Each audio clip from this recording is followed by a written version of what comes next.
Morning students, hello, hi, how are you all? I know you are all very great and having a great time in your home. Okay students, yes, so अब तक हमने क्या पढ़ा था? Dimensions के बारे में पढ़ा था कि डायमेंशंस क्या होते हैं, है ना? क्या होते हैं डायमेंशंस? डायमेंशंस कुछ नहीं होते, जस्ट फिजिकल क्वांटिटीज़ है, जो डिराइव्ड फिजिकल क्वांटिटीज़ है, जैसे कि नए फिजिकल क्वांटिटीज़ है ना, जो 7 फंडामेंटल इक्वेशंस को छोड़ के, तो उनको हमें एक्सप्रेस करना है, तो हम रेफरेंस हेल्प लेते हैं फंडामेंटल क्वांटिटीज़ का। मतलब कौन? जो 7 फंडामेंटल क्वांटिटीज़ है उनको, तो उनके टर्म्स में हम जब उनको एक्सप्रेस करेंगे तो हम उनको क्या बोलेंगे? डायमेंशंस, है ना? डायमेंशंस। तो उससे क्या होता है? उससे हमें यूनिट पता चलता है। क्या पता चलता है? उसका यूनिट पता चलता है। और यूनिट पता चलने से हमें क्या करते हैं?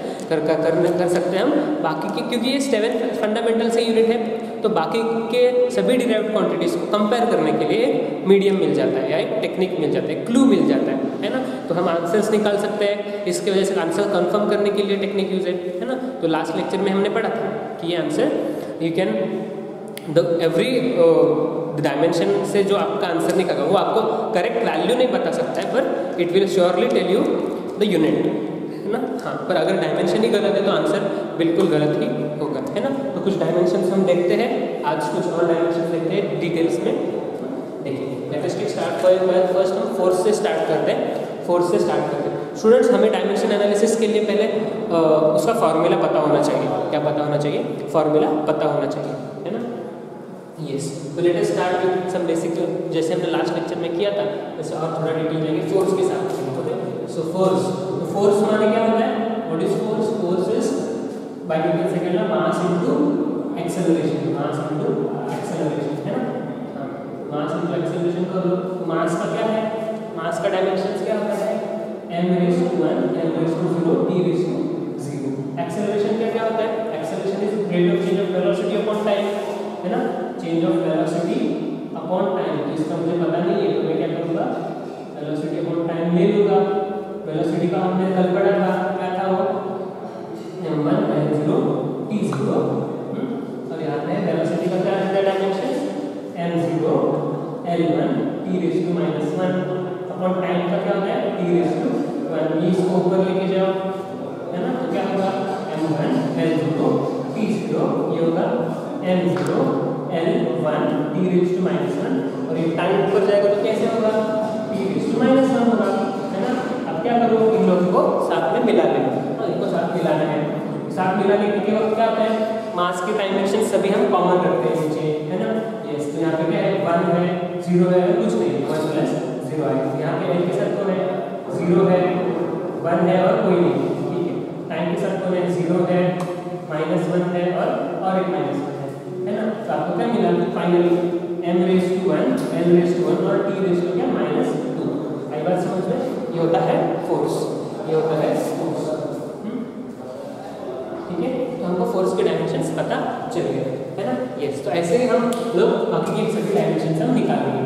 चलो अब हम जाते हैं टॉर्क के पास।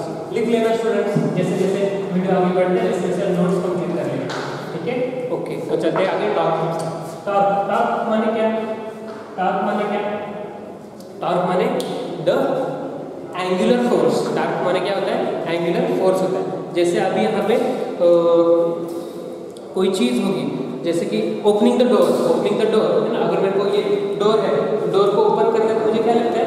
ये ऐसे डोर है ना? ये ऐसे डोर है, तो ये डोर है मेरा, तो डोर ओपन करने के लिए मुझे क्या लगेगा? फोर्स लगेगा। फोर्स के साथ ये डिस्टेंस, परपेंडिकुलर डिस्टेंस भी लगेगा मुझे, है ना? So force multiplied by perpendicular distance gives you torque. देखो स्टूडेंट्स, इतना ही फोर्स मैं अगर यहाँ लगाऊँ ना तो ये ओपन होने के लिए बहुत दिक्कत लगेगा मेरे को। क्यों? क्योंकि यहाँ पे डिस्टेंस बहुत कम है। तो ओपनिंग और closing of the door depends on which factor? Torque माने क्या? फोर्स भी होना है और परपेंडिकुलर डिस्टेंस भी होना है। अगर ऐसे करूँगा मैं तो ये दरवाजा कभी ओपन होगा क्या? नहीं, फोर्स है, पर डिस्टेंस परपेंडिकुलर नहीं है। परपेंडिकुलर डिस्टेंस मतलब जहाँ पे ये दरवाजा का एक्सिस है, ये जो एक्सिस है उसका और फोर्स के दोनों के बीच में परपेंडिकुलर डिस्टेंस होना चाहिए। ये है फोर्स और एक्सिस भी यही है, तो परपेंडिकुलर है ही नहीं, तो परपेंडिकुलर डिस्टेंस कहाँ से है? जब मैं इसको ऐसे पुश करूँगा तो फोर्स और एक्सिस के बीच में कुछ परपेंडिकुलर डिस्टेंस बन रहा है, 90 डिग्री हो रहा है। तो जब मैं ऐसे पुश करूँगा इसको तो 90 डिग्री हो रहा है, तो परपेंडिकुलर डिस्टेंस हो रहा है। So force into perpendicular distance साथ में हम टॉर्क बुलाते हैं, तभी टॉर्क का यूनिट पता चल सकता है ना। What is torque? Force into a perpendicular distance. Perpendicular distance मतलब डिस्टेंस ही है, हम तो सिर्फ यूनिट्स के बारे में देख रहे हैं ना। तो फोर्स की यूनिट्स हमने अभी पता किए थे, क्या था वो? m1 l1 t raised to -2। और डिस्टेंस का क्या होता है? डिस्टेंस का होता है सिर्फ l1 है ना। तो फोर्स का क्या यूनिट होगा? m1 l2 t -2, ये होता है टॉर्क का यूनिट। यस, और हमने कल एनर्जी का यूनिट भी निकाला था, काइनेटिक एनर्जी का यूनिट। तो काइनेटिक एनर्जी का यूनिट भी सेम आया था स्टूडेंट्स। काइनेटिक एनर्जी का यूनिट भी क्या आया था? सेम आया था। इसका यूनिट क्या आया था? m1 l2 t -2। What do you observe? That the dimensions of torque and kinetic energy both are same. The dimensions of torque as well as kinetic energy both are same, है ना? Yes, तो ये दोनों है same. इसका मतलब ये दोनों सेम है क्या? नहीं, इनके यूनिट्स सेम हो सकते हैं, है ना। इनके यूनिट्स सेम हो सकते हैं। क्या इसका यूनिट क्या हो सकता है? kg मीटर स्क्वायर पर सेकेंड स्क्वायर, और इसका यूनिट क्या हो सकता है? kg मीटर स्क्वायर पर सेकेंड स्क्वायर। और इसको हम साथ में काइनेटिक एनर्जी को हम क्या बोलते हैं? जूल्स बोलते हैं। क्या बोलते हैं? जूल्स। और जब ये रहेगा, टॉर्क रहेगा, तो हम उसको क्या बोलते हैं? इसको बोलते हैं न्यूटन मीटर। क्या बोलते हैं? Newton metre. जब आपको पूछा जाएगा कि कितना टॉर्क है, तो आप उसको यूनिट kg मीटर स्क्वायर पर सेकेंड स्क्वायर बोलोगे क्या? बोल सकते हो, कोई प्रॉब्लम नहीं है। पर न्यूटन मीटर है स्टैंडर्ड यूनिट बोलते हैं टॉर्क के लिए। वैसे काइनेटिक एनर्जी के लिए हम क्या यूज कर सकते हैं? kg मीटर स्क्वायर पर सेकेंड स्क्वायर बोल सकते हैं क्या? बोल सकते हैं, क्योंकि उसका यूनिट वैसे है। पर हमने स्टैंडर्ड यूनिट किसको बोला है? जूल्स को बोला है। ओके स्टूडेंट्स, तो ये बातें याद रखनी है। यस, ओके, तो आगे बढ़ते हैं। हमें पता चला टॉर्क, पता चला एनर्जी, पता चला, है ना। यस, टॉर्क पता चला। अब पावर स्टूडेंट, पावर मतलब क्या होता है? पावर मतलब क्या होता है? Power is nothing but energy spent for unit time. Unit time में कितनी एनर्जी आप स्पेंड कर रहे हो, उतना उसका पावर होगा। पावर मतलब क्या? कितना एनर्जी खर्च कर रहे हो इन द यूनिट टाइम, ना टाइम में कितना एनर्जी खर्च कर रहे हो। So that is energy upon time. तो अपन एनर्जी का यूनिट निकालेंगे और टाइम से उसको डिवाइड करेंगे, तो पावर का यूनिट क्या आएगा ना? पावर का यूनिट हम निकाल सकते हैं। What is the unit of power here? Power is nothing but energy पर यूनिट टाइम। मतलब एनर्जी का यूनिट क्या है? m1 l2 t -2 upon t1। Okay, चलो इसका आंसर बताओ। m1 l2 t -2 -1 है ना, यही है ना। एनर्जी पर यूनिट टाइम, वर्क डन पर यूनिट टाइम, तो पावर का यूनिट क्या आएगा? m1 l2 t -3 आएगा पावर का यूनिट। ठीक है स्टूडेंट्स, बात समझ में आई? पावर का यूनिट क्या आएगा? m1 l1 t -3। कंफर्म कर देगा। हाँ, आपके पास सभी के डायमेंशंस कल हमने नोटबुक में लिखने के लिए ग्रुप पर सेंड किए थे। ठीक है, ये हुआ पावर का यूनिट, याद करो। यस, चलो ये पावर का यूनिट हमने पता कर लिया। ओके, यस, चलो ये भी हमने पता कर लिया। चलो अभी एंगल को उठा सकते हैं। What is angle? एंगल मतलब क्या? जैसे हमने लास्ट लेसन में सीखा था, एक सर्कल होगा, तो सर्कल की जितनी लेंथ होती है, तो वो लेंथ को हमें क्या करना है? एक रेडियस के इतने मानना है। तो रेडियस का इतना लेंथ जो कुछ एंगल कवर करेगा सेंटर से, उस एंगल को हमको क्या करना है? 1 रेडियन। 1 रेडियस का एंगल या 1 रेडियन का एंगल, क्या कहना है? 1 रेडियन। यस, 1 रेडियन आपको समझ में आया क्या है? 1 रेडियस का एंगल। ठीक है, वैसे ही आप एक स्फीयर में लोगे, जो भरा हुआ बॉल है ना, फुटबॉल है, ओके, उसको हम थोड़ा सा ग्लेयर देते हैं, मतलब सॉलिड बॉल है, सॉलिड स्फीयर है। और उसी सॉलिड स्फीयर में जब वो एक r² का एरिया कवर करता है, एक r² का एरिया ऐसा भी हो सकता है, या एक r² का एरिया कैसे भी हो सकता है, ऐसे भी हो सकता है। एक r², तो इसका एरिया एक r² इतना होना चाहिए, एरिया r² इतना होना ही चाहिए। तब जब ये सेंटर जो रहेगा ना अंदर, सेंटर से जो कुछ वो अंदर भरा हुआ करेगा solid angle, that angle will be called as 1 steradian, that will be called as 1 steradian. आई बात समझ में? What is one steradian? One steradian is the solid angle. वैसे ये भी कुछ एंगल फॉर्म करेगा ना, ये भी कुछ एंगल फॉर्म करेगा ऐसे सेंटर से उसके हर एक जो पार्ट्स है ना, तो कुछ कुछ एंगल फॉर्म करेगा ऐसे कर्व करके, है ना। वो जो कुछ एंगल फॉर्म करेगी यहाँ भरा हुआ angle, that angle will be called as what? One steradian. One steradian. One steradian मतलब क्या कि 1r² का प्रोजेक्शन हुआ है सेंटर में, तो जो कुछ वो एंगल भरा हुआ प्रोड्यूस करेगा that will be called as one steradian. और वो वैसे ही 1r जो कुछ एंगल सबटेंड करेगा सर्कल में, उसको हम कहते हैं 1 रेडियन। तो उसका डायमेंशन कैसे निकालोगे? What is 1 radian? 1 radian is nothing but what? Arc length. 1 arc length, 1 arc length, arc length upon radius, है ना। आर्क लेंथ, रेडियन मतलब क्या? आर्क लेंथ अपॉन रेडियस, है ना। अगर यहाँ पे 2 आर्क लेंथ्स होते, अगर ये कितने होते? 2 आर्क होते, तो ये एंगल कितना होता? अगर यहाँ से आपको यहाँ तक गिरने को बोला है, यहाँ से यहाँ तक, और ये रेडियस ये आर्क है और ये आर्क है, तो ये एंगल कितना होगा? ये एंगल कितना होगा?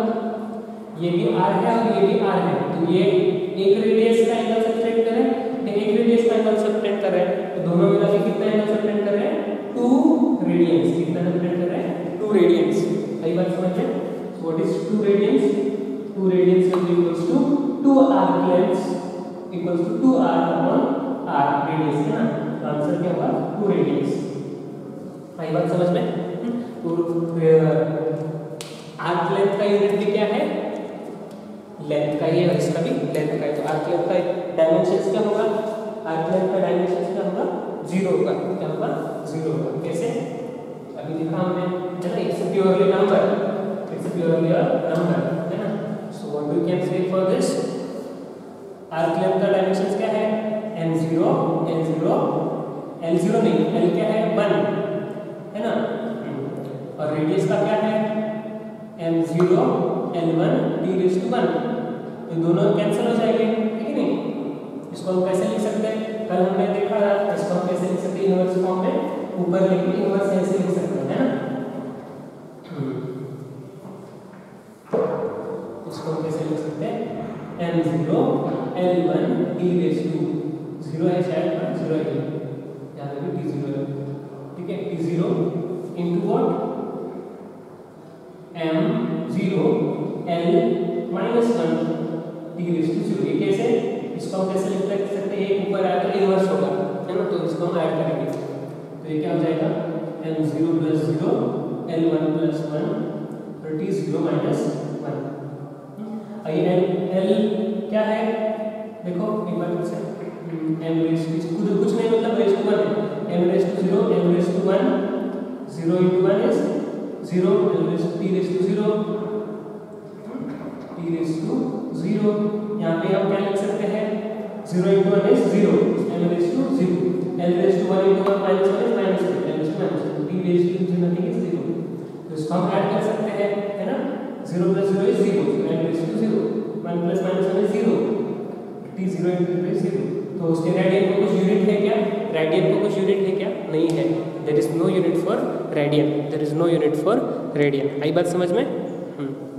तो रेडियन को कोई यूनिट नहीं है, तो इसका भी हमें डायमेंशंस पता चला। So it will be a purely a number,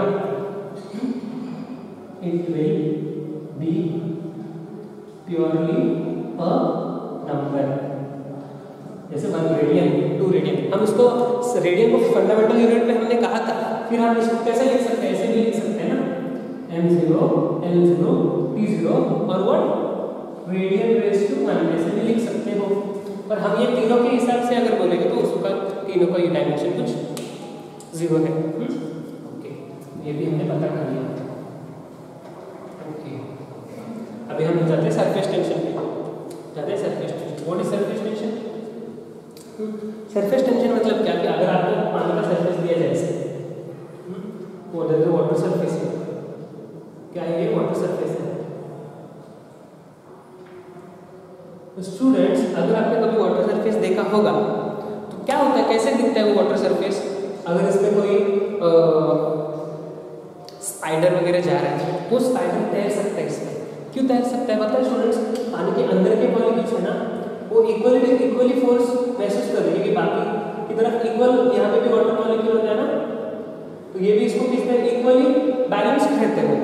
सभी तरफ पानी ये है, तो पानी ये कौन सा भी एक वाटर मॉलिक्यूल क्या होता है, इक्वल फोर्सेस एक्सपीरियंस करता है और वो कोई नेट फोर्स नहीं एक्सपीरियंस करता। पर जब ऊपर के मॉलिक्यूल्स है ना, वहाँ उनको ऊपर कोई खींचने वाला नहीं है, यहाँ पे हवा है, पर उनको नीचे खींचने वाले हैं, क्योंकि इंटरमॉलिक्यूलर अट्रैक्टिव फोर्सेस रहते हैं। कौन रहते हैं, इंटरमॉलिक्यूलर अट्रैक्टिव फोर्सेस रहते हैं। वो क्या करते हैं, एक दूसरे को अपनी तरफ खींच के रखते हैं। तो क्या होता है, अंदर वाला मॉलिक्यूल को क्या होता है, सभी एक दूसरे की तरफ खींच रहे होते हैं, तो इट्स लाइक सभी तरफ से फोर्सेस है तो वो बैलेंस होता है। तो ऊपर वाले फोर्सेस को सभी तरफ फोर्स नहीं, उनको सिर्फ नीचे डाउनवर्ड फोर्स नेट रहता है, तो ऊपर उनको खींचने के लिए कोई नहीं है। तो वो कैसे फील करते हैं, as if they are compressed, ऐसे कि ऊपर से कोई दबाया है, ऊपर से किसने ऐसे दबाया, ऐसे वो रहते हैं। इसका मतलब वो कैसे रहते हैं, वहाँ पे वो स्ट्रेच्ड मेम्ब्रेन की तरह एक्ट कर रहे हैं। जैसे आपने एक बलून लिया, बलून को फुगाया और बलून फूट गया, तो आप क्या करते हो, वो जो रबर बचा हो उससे आपको ऐसे स्ट्रेच किया, तो आपको क्या दिखता है, एक मेम्ब्रेन दिखता है। क्या दिखता है, मेम्ब्रेन, ज्याला आपण पडदा म्हणतो, कानामध्ये पडदा असतो, डायफ्राम बोलते हैं उसको। तो वहाँ पे क्या होता है, उनके सरफेस पे एक दूसरे को वो खींचे हुए रखते हैं, है ना। तो वहाँ पे क्या होता है, टेंशन पैदा होता है। टेंशन मतलब क्या, एक दूसरे को खींच के हुए रहता है, तो that is tension, that is tension. एक दूसरे के मॉलिक्यूल्स वहाँ पे एक दूसरे को खींच के हुए रहते हैं, है ना, अट्रैक्टिव। तो क्या होता है, नेट फोर्स है ना, नेट फोर्स, ये मॉलिक्यूल्स पे नेट फोर्स है ना, वो क्या होता है, डाउनवर्ड होता है। क्या होता है, नेट फोर्स कहाँ पे होता है, डाउनवर्ड होता है। तो क्या होता है, अगर आपने यहाँ का एक मॉलिक्यूल लिया, उसे हमको बाहर अगर निकालना है, अंदर वाले के मॉलिक्यूल को आपको बाहर निकालना है, तो क्या करते हैं, ये फोर्स को तोड़ के ऊपर आना पड़ेगा उसको, ये फोर्स को तोड़ के ऊपर आना पड़ेगा। तब क्या होता है, तब आपको पता चलता है कि हाँ, अगर ऊपर आना तो कुछ काम करना पड़ेगा, मतलब वहाँ पे वर्क डन करना पड़ेगा। इसका मतलब क्या है कि वहाँ पे ऑलरेडी कुछ एनर्जी स्टोर्ड है, एनर्जी स्टोर्ड। उस एनर्जी को हम बोलते हैं सरफेस एनर्जी, उस एनर्जी को हम क्या बोलते हैं, surface energy. And when there is surface energy, students, there, that means there is some force into displacement, force into displacement वहाँ पे हो रहा है। तो क्या करते हैं, हम यहाँ पे नीडल रखते हैं, क्या रखते हैं, नीडल। नीडल मतलब क्या, मतलब सुई। तो हम सुई अगर रखते हैं ना वहाँ पे, तो ये क्या होता है, फोर्स इंटू डिस्प्लेसमेंट करके सभी फोर्सेस को क्या करते हैं, ऐसे अपने नीडल रखा, पानी के सरफेस में ऐसे एक नीडल रखा, तो ये क्या होता है, वाटर मॉलिक्यूल्स ऐसे उसको डुबोते नहीं है, उसको ऐसे नीचे से वाटर मॉलिक्यूल्स क्या करते हैं, ऐसे नीचे से एक दूसरे को खींचे हुए रखते हैं ना, तो ये नीडल को जल्दी जाने के लिए नहीं देते। पर अगर आपने नीडल को पुश किया थोड़ा, तो क्या होता है, हमारे फोर्स की वजह से मॉलिक्यूलर फोर्स, हमारा मस्कुलर फोर्स बहुत ज़्यादा है, तो मॉलिक्यूलर फोर्स को ब्रेक करके अंदर एक बार गए, तो अंदर कोई सब बैलेंस फोर्सेस है, तो वो अंदर नीचे डूबने लगता है नीडल, पर सरफेस तक है तो नहीं डूबता है। इसलिए कोई लोग नीडल को तैरा भी सकते हैं, है ना, इसीलिए वो स्पाइडर्स वगैरह तैर सकते हैं। क्यों, क्योंकि यहाँ पे फोर्स होता है साइड से, है ना। ये फोर्स को हम कैसे लिखते हैं, वो फोर्स है ना, दिया हुआ लेंथ रहेगा तो लेंथ पे वो कांस्टेंट रहता है। So force per unit length is always a constant on surface of fluid, on surface of fluid. और उसको हम क्या बोलते हैं, उसको हम बोलते हैं सरफेस टेंशन, उसको हम बोलते हैं सरफेस टेंशन। मेरी बात समझ में, सरफेस टेंशन मतलब क्या है ना, सरफेस टेंशन मतलब आपको समझ में आया, उसको हम बोलते हैं T for surface tension. Surface tension की यूनिट क्या है, फोर्स का यूनिट क्या है, L1 T माइनस 2, और लेंथ का क्या यूनिट है, L1। सिंपल ना, ये दोनों को अगर डिवाइड करोगे तो आपको क्या आएगा, सरफेस टेंशन का यूनिट आएगा इस M1 L0 T minus 2, this is the unit of surface tension. Surface tension का यूनिट क्या है, M1 L0 T माइनस 2। आई बात समझ में। ये कैसे पैदा होता है, कैसे कांस्टेंट होता है फोर्स पर यूनिट लेंथ, क्योंकि हर एक जगह पे फोर्स है, और ये तो surface energy through distributed constant रखी है, तो फोर्स लगेगा, इसका मतलब सभी की तरफ लगेगा। पर इस ऐसे स्टडी करना है तो सभी इधर फोर्स है, तो टेंशन क्या होगा, टेंशन मतलब जो फोर्स को डुबो नहीं देता है, फोर्स से नीडल को डुबो नहीं देता है। अगर देखा जाए तो वो एक्ट कैसे होता है, अलॉन्ग द सरफेस एक्ट होता है ना। तो अगर आप कुछ भी लगोगे तो उसके जो सरफेस लेंथ रहेगा, वाटर को जो लेंथ टच करेगा, तो वहाँ पे वो फोर्स लगाता है और वो कांस्टेंट रहता है। तो force per unit length constant रहता है, तो उसको हमने नाम दिया सरफेस टेंशन। पहली बात समझो सर्फेस टेंशन क्या है, ये है फोर्स पर यूनिट लेंथ और इसका वैल्यू ये है। डिटेल में हम सीखेंगे बाद में। यहाँ पे अगर आपने एक स्क्वायर प्लेट भी ली लिया है तो यहाँ पे ये सर्फेस के जो कुछ पेरीमीटर है ना, पेरीमीटर पे फोर्स लगाएगा। ऐसे लगाएंगे कि per unit length force constant रहेगा। हाँ, तो हम उस फोर्स पर यूनिट लेंथ को सरफेस टेंशन बोलते हैं, है ना। और वो जितना ज़्यादा होगा उतना वो वाटर मॉलिक्यूल का स्ट्रेस मेम्ब्रेन रहेगा। एक दूसरे की तरफ वाटर मॉलिक्यूल उतने ही नीचे में रहेंगे। तो आई बात समझ में सरफेस टेंशन भी हमने देख लिया। चलो अब नेक्स्ट पॉइंट को जाते हैं। What is that next point? That is gravitational constant, है ना, ग्रेविटेशनल कांस्टेंट। अब स्टूडेंट ग्रेविटेशनल कांस्टेंट का आपको अगर डायमेंशन निकालना है तो ग्रेविटेशनल कांस्टेंट का फॉर्मूला आपको पता होना चाहिए। What is that? F equals to G m1 m2 upon r square। F equals to G m1 m2 upon r square। ये क्या है? ग्रेविटेशनल फोर्स है। तो उसका वैल्यू कैसे पता करोगे, है ना? इसका वैल्यू कैसे पता करोगे? ग्रेविटेशनल फोर्स का वैल्यू, ग्रेविटेशनल फोर्स का ये कांस्टेंट आपको पता करना है। What is G? G equals to F into r square upon m1 m2, है ना। यही होता है। फोर्स का डायमेंशन क्या है? न्यूटन। क्या है? न्यूटन। रेडियस स्क्वायर मतलब रेडियस का डायमेंशन क्या है? ये क्या है? मीटर स्क्वायर है ना। रेडियस का मतलब क्या है? रेडियस का डायमेंशन क्या है? Metre square. तो मीटर स्क्वायर का डायमेंशन आपको पता है ऑलरेडी। तो पहले क्या करते हैं, हम यूनिट्स लिख लेते हैं, मीटर स्क्वायर। और m1 m2 क्या है? kg into kg। अब मैंने क्या किया यहाँ पे? सिर्फ यूनिट्स लिखे हैं। सिर्फ क्या है? यूनिट्स लिखे हैं, है ना। हम ऐसे कर सकते हैं। क्या कर सकते हैं हम यहाँ पे? सिर्फ हमने क्या लिखे हैं यहाँ पे? यूनिट लिखे हैं। सही बात समझ में? या अब हम क्या करेंगे? आपको हर एक यूनिट पता चल चुका है ना, यूनिट आपको पता चल चुका है। तो आप हम क्या करेंगे? इन सभी यूनिट्स को डायमेंशनली लिख लेंगे। इन सभी यूनिट्स को क्या करेंगे? डायमेंशनली लिख लेंगे। बोलो न्यूटन, न्यूटन किसका यूनिट है? फोर्स का है। फोर्स का डायमेंशन क्या होता है? m1 l1 t minus 2। Metre square का डायमेंशन क्या होगा? m0 l2 t0, है ना। लेंथ स्क्वायर है ना। यहाँ पे kg स्क्वायर क्या होगा? m2 l0 t0। ओके, चलो अब इसको हम सॉल्व करते हैं, है ना। बोर्ड क्लियर दिख रहा है आपको? या इसको हम सॉल्व करते हैं। What is that answer? देखो यहाँ पे कैसे लिखोगे? यही पहले हम यहाँ पे लिखते हैं m के सभी टर्म्स को मिलाओ। पहले ये ऊपर ले लो, ये है ना, वो ऊपर ले लो। जैसे हम ले लेंगे तो उसको ऊपर, है ना। ये देखो m1 l1 t⁻²। यहाँ पे क्या है? m0 l2 t⁻² क्या है? 0 है। तो यहाँ पे क्या है? नीचे, ये नीचे वाला टर्म ऊपर जाएगा।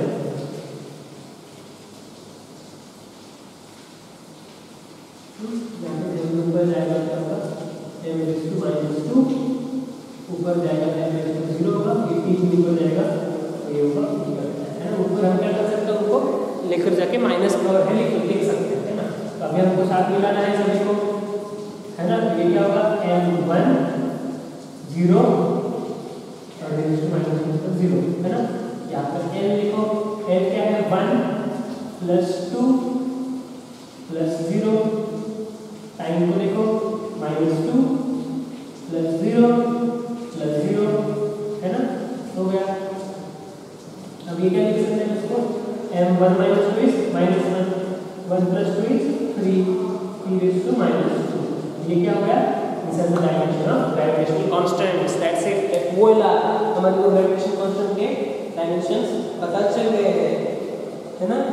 Yes, these are the dimensions of gravitational constant. Yes, कोई बड़ी बात है क्योंकि ये ग्रेविटेशनल कांस्टेंट बहुत इंपॉर्टेंट है। ओके, चलो आगे क्या निकालना है हमें? यस, आगे ग्रेविटेशन कांस्टेंट करेंगे, चेक करेंगे -1 3 -2 correct. So these are the gravitational dimensions of gravitational constant.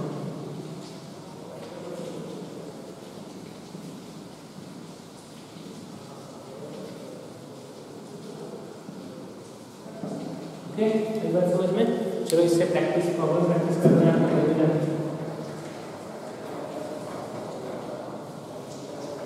Okay, चलो आगे बढ़ते हैं. यस, अभी कोएफिशिएंट ऑफ विस्कोसिटी ये कुछ अलग टर्म है ना. अभी कोएफिशिएंट ऑफ विस्कोसिटी कुछ अलग टर्म है, तो इसको तो हम पहचानते हैं ही नहीं, तो इसका डायमेंशन बोलो कैसे निकालोगे. तो अगर ऐसे कोई चीज़ आप जो आपको मालूम नहीं है उसका डायमेंशन किसी ने आपको पूछा तो क्या करोगे बच्चों. तो आपको क्या करना है, ऐसे समय में तो आप ऐसे समय में उसका रिलेशनशिप ढूंढोगे कि कैसे रिलेटेड क्या है ये. विस्कोसिटी मतलब क्या, विस्कोसिटी मतलब एक्चुअली वो स्टूडेंट्स कर रहे हो फ्रिक्शन रहता है, पर वो पानी में फ्रिक्शन जो रहता है ना, पानी में आप जो ड्रैग करते हो, जैसे आप गाड़ी चला रहे हो, गाड़ी चलाते हो तो आपको हवा का महसूस होता है. हवा के महसूस होते हो अगर स्पीड चला रहे हो ना स्टूडेंट्स, तो जितनी आप स्पीड बढ़ाओगे ना उतना आपको हवा बीट करेगा और आपकी स्पीड कम करने जाएगा. तो वो होता है विस्कस फोर्स.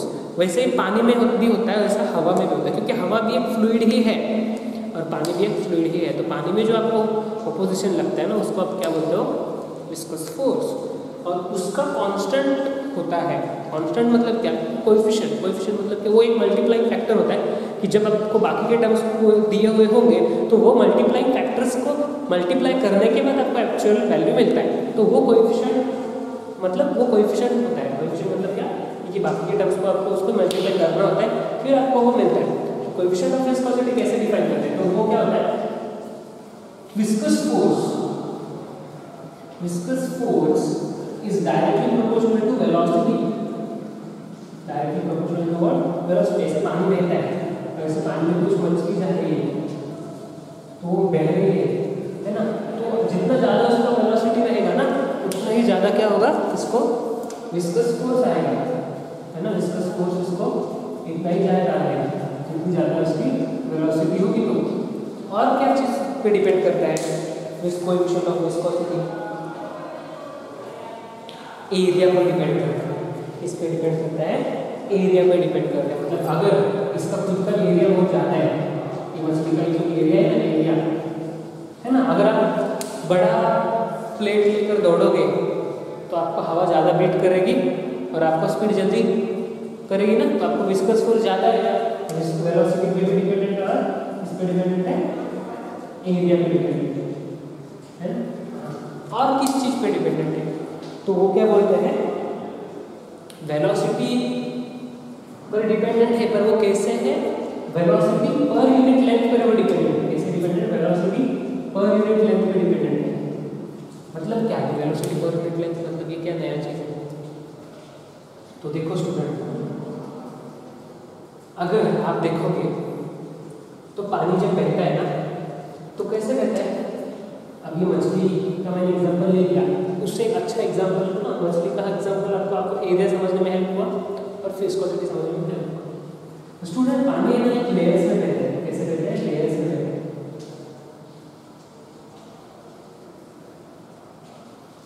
ऐसे लेयर्स में बहता है. मतलब क्या, ऊपर वाला जो लेयर है ना वो फास्ट मूव करता है, वो बहुत फास्ट मूव करता है. आप देखोगे कभी नदी बहती है ना तो ऊपर के लेयर फास्ट बहते हैं, पर अंदर मछलियाँ घूमते रहती है नदी में, तो वो भी बहना चाहिए. फिर नहीं, वो नहीं बहते, वो अंदर ही रहते. क्यों, क्योंकि अंदर वेलोसिटी उनकी इतनी ज़्यादा नहीं रहती है.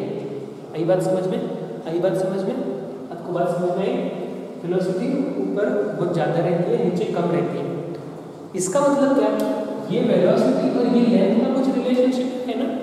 अगर मैं अलग नदी लूँ, ठीक है, उतना ही थिकनेस का है, ये भी 10 मीटर ऊंचा नदी है, ये भी 10 मीटर ऊंची नदी है.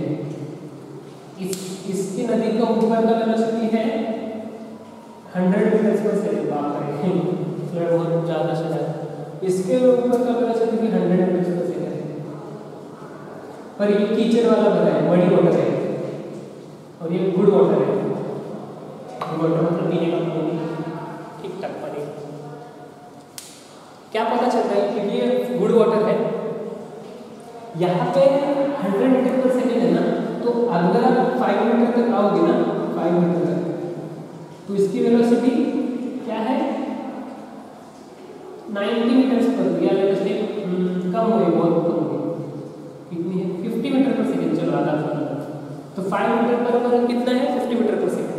तो वेलोसिटी अपॉन लेंथ ये जो टर्म है वो क्या है, चेंज कितना हुआ 100 माइनस 50, और लेंथ कितना चेंज हुआ 10 माइनस 5, तो क्या हुआ 50 मीटर्स पर सेकंड, 50 मीटर्स पर, ये क्या मीटर्स है ना, ये 50 मीटर्स पर सेकंड, ये वेलोसिटी का चेंज है पर मीटर। तो क्या है आपका चेंज 50 पर सेकंड, 50 पर सेकंड क्या हुआ वेलोसिटी ग्रेडियंट, 50 पर मीटर, 50 पर सेकंड क्या हुआ वेलोसिटी ग्रेडियंट। तो वेलोसिटी ग्रेडियंट कितना है 50 पर सेकंड। पर ये मडी वाटर है, ये क्या है मडी वाटर है, तो मडी वाटर 5 क्या होता है 5 मीटर में जाने के बाद उसकी वेलोसिटी बहुत कम हो चुकी होती है, क्योंकि मडी है ना इसकी बहुत कम हो चुकी है, इसकी 20 मीटर पर सेकंड है यहाँ पे मडी है। तो इसका वेलोसिटी ग्रेडियंट कितना होता है वेलोसिटी 100 माइनस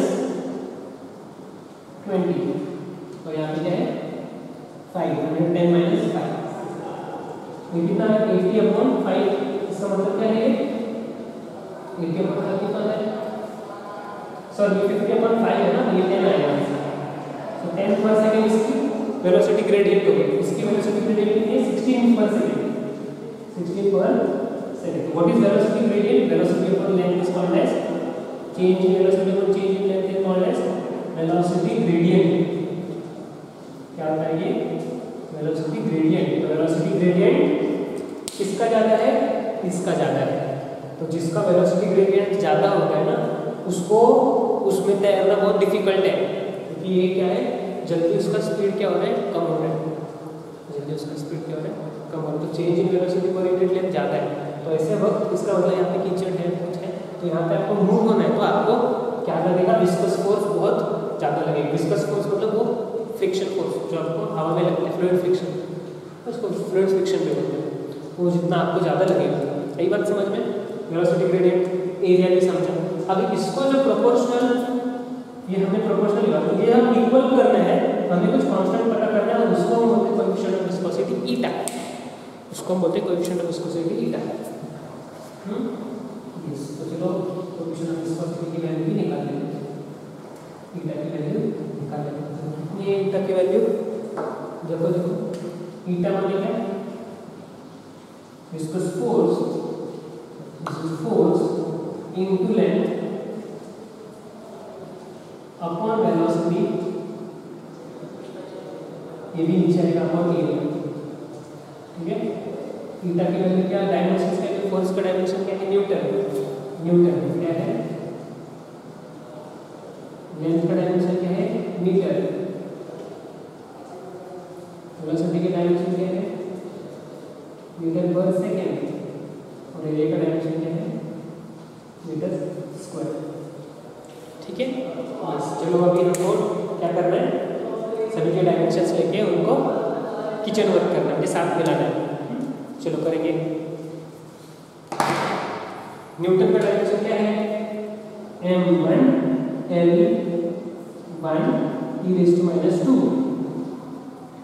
यहाँ पर भी मीटर है, मीटर का डायमेंशन क्या होगा L1 है, इसे लिखता हूँ मीटर पर सेकेंड मतलब वेलोसिटी, वेलोसिटी है ना, तो वेलोसिटी का डायमेंशन क्या होता है L1 e⁻1। मीटर स्क्वायर का डायमेंशन क्या होता है मीटर स्क्वायर है L²। सिंपल। अब दोनों को ऊपर लेके जाओ, ऊपर लेके जाओगे तो क्या होगा माइनस सिंबल आएगा ना, यस।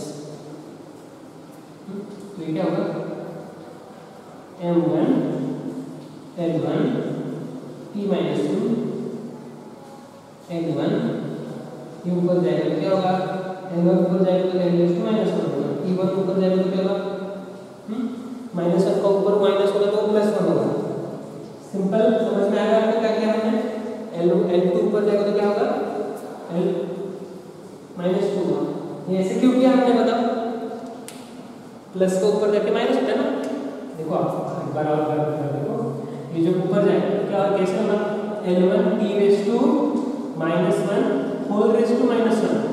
अब ये ऊपर जाएगा तो क्या होगा L raise to 2 whole raise to -1। इसको हम सिंप्लीफाई कैसे करेंगे?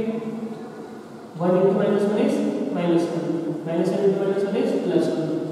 तो देखो L raise to -1 T raise to 1 लिखा है इसमें। इसको ये एल रेज टू 2 into -1 क्या होगा?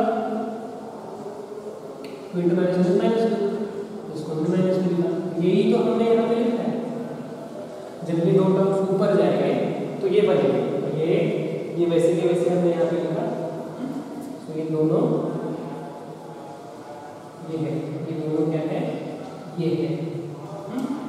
ये दोनों ऊपर गए तो ऊपर जाके उनका -1 हुआ, -1 को हमने सॉल्व किया तो ये बने, तो ये ऊपर जाके ये बने, तो ये हमको ऊपर लेके ये बने हुए यहाँ पे लिखाना है। सही बात समझ में? अब इसको हमको सॉल्व करके इसका कोएफिशिएंट ऑफ विस्कोसिटी का डायमेंशंस निकाल सकते हो आप। चलो निकालो, इसको हम यहाँ सॉल्व कर करता हूँ।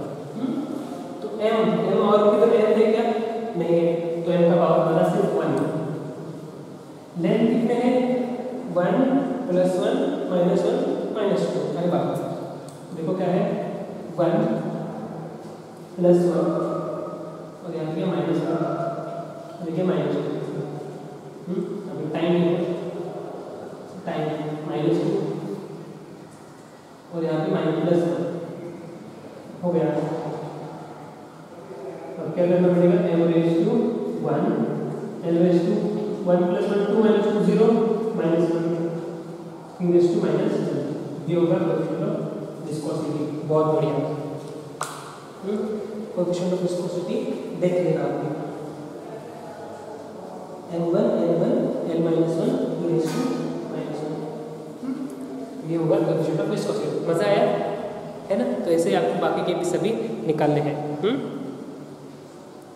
ये स्टूडेंट्स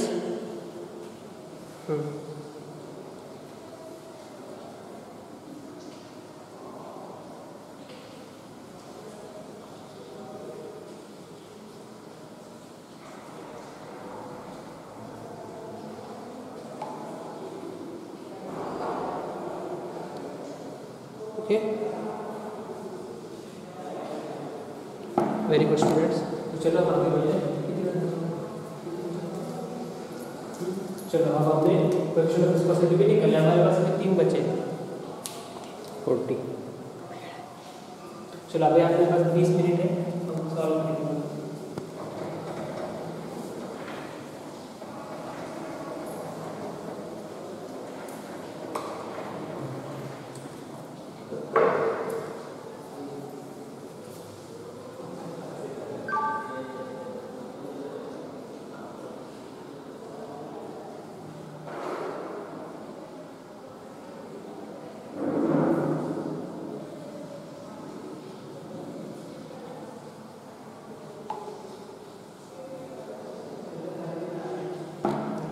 ओके, चलो अब हम देखते हैं प्लैंक्स कांस्टेंट। तो प्लैंक्स कांस्टेंट मतलब क्या है?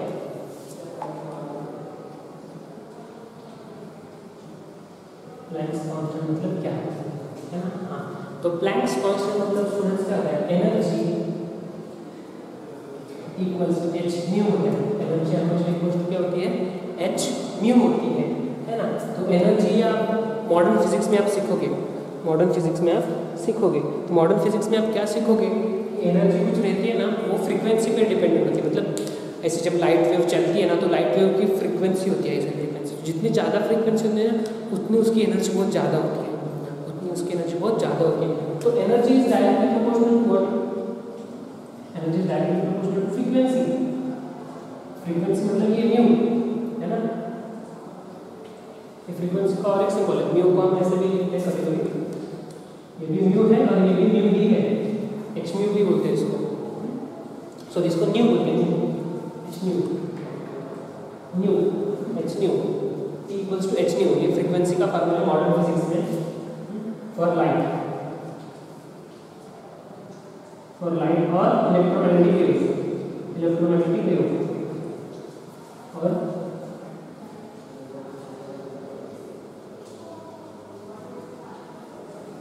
और इन्हीं इलेक्ट्रोमैग्नेटिक वेव का ये फ्रीक्वेंसी आपको पता है, आपको इलेक्ट्रोमैग्नेटिक वेव का फ्रीक्वेंसी पता है, तो h इंटू म्यू करोगे आप तो आपको उसकी एनर्जी पता चलेगा, है ना। तो एनर्जी का फॉर्मूला क्या है? एनर्जी का फॉर्मूला क्या है m1। तो पहले हम h को रीअरेंज करते हैं, क्या h को क्या करते हैं rearrange. Energy equals to h into what frequency. तो फ्रीक्वेंसी का यहाँ पे लिखना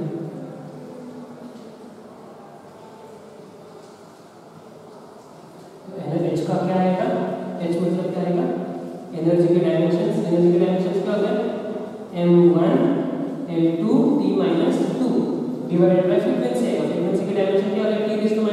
सिर्फ क्या हमने देखा था नंबर ऑफ ऑसिलेशंस पर सेकंड, तो हमने कल देखा था ना, तो वहां से उठाओ यहाँ पे पर सेकंड है, n को कुछ वैल्यू नहीं है, तो ये हुआ h का डायमेंशन। ये क्या होता है देखो m1 l2 t raised to -2 ये है, और ये ऊपर जाएगा तो क्या बनेगा t raised to -1 whole raised to -1। अभी आप स्टूडेंट थोड़ा फास्ट करना है आपको, तो ये सीधा ऊपर उसको उल्टा साइन लिख के लिखने का। यहाँ पे -1 × -1 ये बनेगा +1, ये -2 होता तो ऊपर -2 + -1 +2 होगा, +2 होगा तो ऊपर जाके +2 raised to -1 +2 -1 -2। तो हमको क्या करना है नीचे +2 होता तो ऊपर -2 होता, तो नीचे का ऊपर उल्टा लिखने का सीधा डायरेक्ट। चलिए क्या होगा m1 l2 t raised to -2 और ये -1 प्लस हो गया होगा, और इसको हमको इसके साथ बनाना है, तो यहाँ पे t raised to +1 लिखोगे या t +1 लिखोगे। चलिए इसका डायमेंशन क्या है m1 l2 t raised to -1। ठीक है सिंपल, तो ये आपको पता चल गया है ना। ये है h, इसको बोलते हैं Planck's constant. h is the Planck's constant, और प्लैंक्स कांस्टेंट के ये डायमेंशंस है, प्लैंक्स कांस्टेंट के ये डायमेंशंस। आई बात समझिए प्लैंक्स कांस्टेंट क्या होता है energy per unit frequency that is constant. तो एनर्जी कितने जूल्स है पर सेकेंड, एनर्जी है ना, एनर्जी पर फ्रीक्वेंसी। इसको हम कैसे लिख सकते हैं, इसका यूनिट क्या है देखो, अगर आपने देखा यहाँ पे तो energy equals to what, energy equals h into frequency है ना, h इक्वल फ्रीक्वेंसी। अगर आप देखोगे h is equals to what, h equals to what energy upon frequency है ना, एनर्जी अपॉन फ्रीक्वेंसी। इसको अगर आप सॉल्व करोगे वे क्या है एनर्जी मतलब एनर्जी का यूनिट क्या होता है जूल्स, और फ्रीक्वेंसी का क्या यूनिट है पर सेकंड। पर सेकंड है ना, पर सेकंड मतलब क्या actually it is divided by second है ना, ये यहाँ पे क्या है पर सेकंड है, मतलब इट इज लाइक 1/सेकंड। तो ये क्या होगा 1/सेकंड मतलब this is the denominator of the denominator. Students always remember denominator of denominator is nothing but the numerator। तो ये क्या बनेगा न्यूमरेटर जूल्स इनटू सेकंड। तो यूनिट क्या है प्लैंक्स कांस्टेंट का जूल सेकंड, और डायमेंशन है m1 × t - 1। Okay students, joule Planck's constant का यूनिट है जूल सेकंड और डायमेंशन m1 × t - 2 है ना। वही तो होता है यहाँ पे क्या है पर सेकंड है ना, वैसे ही सोचो कि फ्रीक्वेंसी मतलब क्या पर सेकंड है, पर सेकंड मतलब यहाँ पे सेकंड है, तो ये सेकंड यहाँ पे मल्टीप्लाई कर रहा है, यहाँ पे जूल है, एनर्जी मतलब क्या है जूल है, तो ये सेकंड यहाँ पे मल्टीप्लाई किया उसने। ठीक है, ये मैंने अभी रब किया, पर आपको जो रब नहीं करना, आपको जो रब लिखा था सही से नोटबुक में लिखना है। और ये मैंने जैसे लिखा इसको फिर से ऐसे लिखो, और एनर्जी को लिखो इसको जूल सेकंड ऐसे भी लिख सकते हो और ऐसे भी लिखो। चलो हो गया, आगे बढ़ेंगे।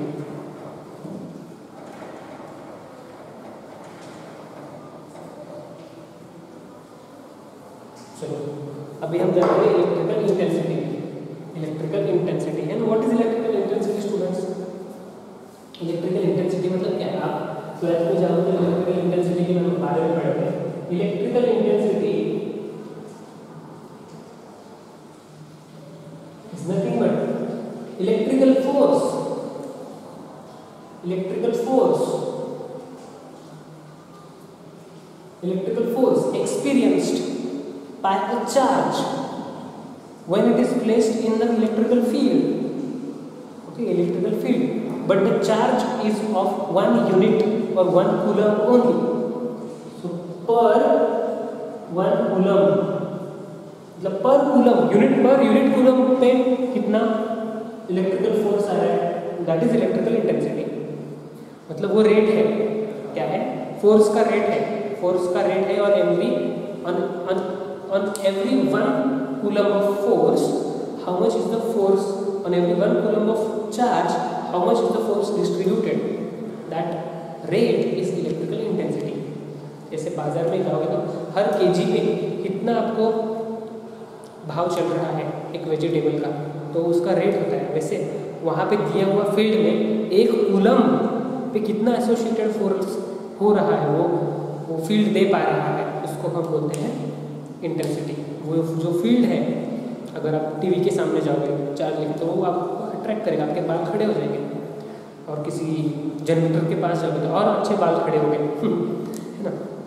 तो एक चार्ज लेके जाने पर, यूनिट चार्ज लेके जाने पर कितना फोर्स वो खींच पाता है, और एक यूनिट को कितना फोर्स एक्सपीरियंस करता है, वो भाव जो है वो क्या, वो रेट जो है उसको हम क्या बोलते हैं, electrical intensity.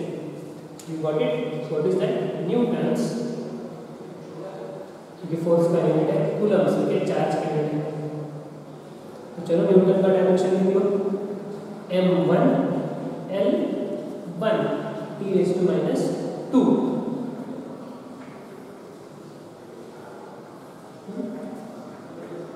m1 L1 T⁻² upon charge का यूनिट क्या होता है, a1 T⁻²। ठीक है, क्यों ना, ये तो हमने पढ़ा है, चार्ज मतलब करंट इन टाइम है ना। चार्ज कैसे पता कर दो आप, करंट बहता है ना, क्या होता है, करंट बहता है, और करंट बहने के बाद कुछ जितने समय तक करंट बहेगा उतना समय तक वो चार्ज बाहर छोड़ेगा। तो आपको करंट मतलब क्या, यूनिट टाइम में कितना चार्ज छोड़ रहा है, और आपको अगर टाइम पता होगा तो उतना चार्ज वो बाहर निकालेगा दिए गए समय में, क्योंकि उसके पास हर यूनिट टाइम में जाने वाला करंट है। So current is nothing but charge flowing per unit time. So over amount of interval of time, if you multiply with I, that is charge per unit time, so then you will get what, the total charge coming. So Q equals to I into T, Q equals to what, I into T, that is ampere into second, that is ampere into time, है ना, तो यहाँ तो ampere into time है ना, या तो minus और ये प्लस हो जाए, तो ये ऊपर लेके जाओ, अभी पूरा किचन में पॉइंट करो, सीधा ऊपर लेके जाओ, m1 L1 T⁻², सीधा इनको उल्टा लिखोगे, ये ऊपर जाके क्या बनेगा, a माइनस T ऊपर जाके बनेगा T-, साथ मिला m1 इधर नहीं है, L1 इधर भी नहीं है, T⁻² और ये -1, और यहाँ पे T⁻²।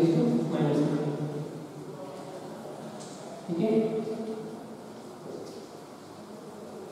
इसको मैंने ऊपर लिया तो इसका साइन चेंज किया, साथ मिला तो ये बन गया, तो लिख लो m1 L1 T⁻³ T⁻1, that is the answer. आई बात समझ में, क्लियर है, गुड। चलो आगे बढ़ते हैं।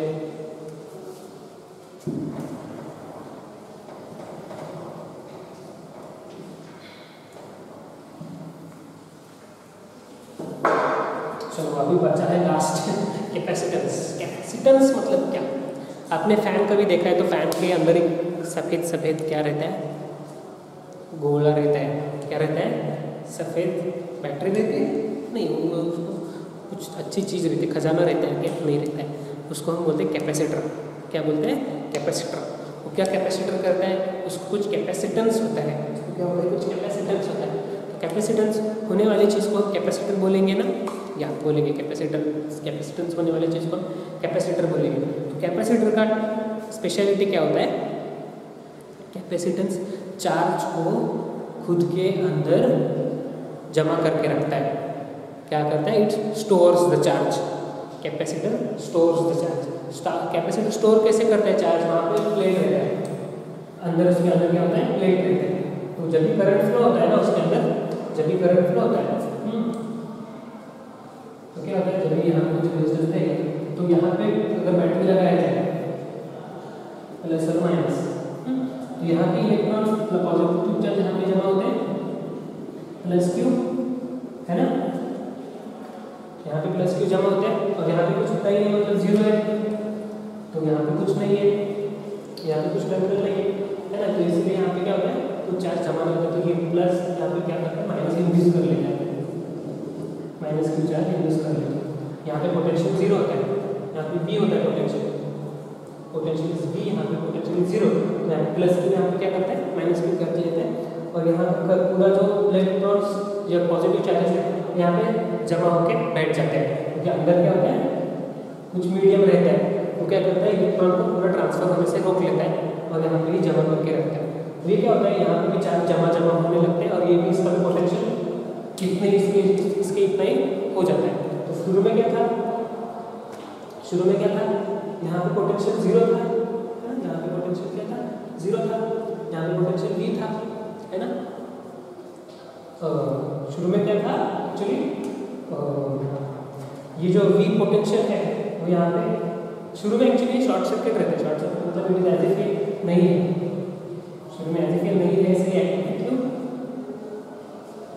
तो यहाँ पर भी पोटेंशियल, क्योंकि यहाँ पे चार्ज नहीं जमा नहीं है ना, तो यहाँ पे भी जमा नहीं है, तो जमा ही नहीं है चार्जेस, तो क्या होता है, यहाँ का प्लस चार्ज यहाँ पे माइनस होता है, जितना है यहाँ पे उतना ही माइनस होने लगता है। यहाँ पे करंट तो कहते हैं ना, करंट है, इसीलिए ये प्लस को माइनस कर सकते हैं यहाँ पे इसके थ्रू, तो करंट फ्लो होता है as if this is not there, और यहाँ पे करंट फ्लो होता है, पर वो करंट बहते बहते बहते क्या होता है, शुरू में बहता है, पर जैसे ही यहाँ से करंट बहना चालू होता है, यहाँ पे क्या होता है, यहाँ पे क्या होता है, चार्ज जमा होना शुरू होता है, क्या होता है, चार्ज जमा होना शुरू होता है, और यहाँ पे भी माइनस चार्ज ये जमा करना शुरू करता है, ठीक है, आई बात समझ में।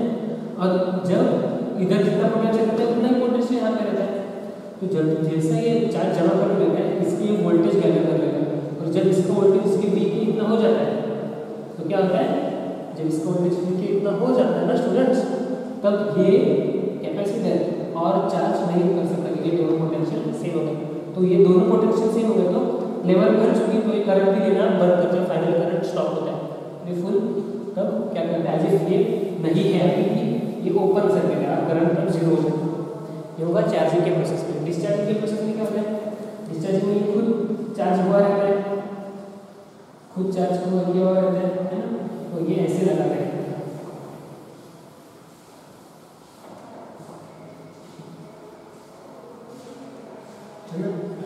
ये प्लस क्यू है, ये माइनस क्यू, अभी ये भरा हुआ चार्ज है ना, तो ये क्या होता है, यहाँ से प्लस क्यू, इसके पास वोल्टेज भी है प्लस वी है, यहाँ पे जीरो है, अभी क्या है, धीरे धीरे डिस्चार्ज करने लगता है, धीरे धीरे डिस्चार्ज होता है, तो आपका वोल्टेज यहाँ पे रेजिस्टेंस के खिलाफ है, तो करंट भेजेगा, करंट भेजते वक्त यहाँ का चार्ज पूरा डिसिपेट होता है।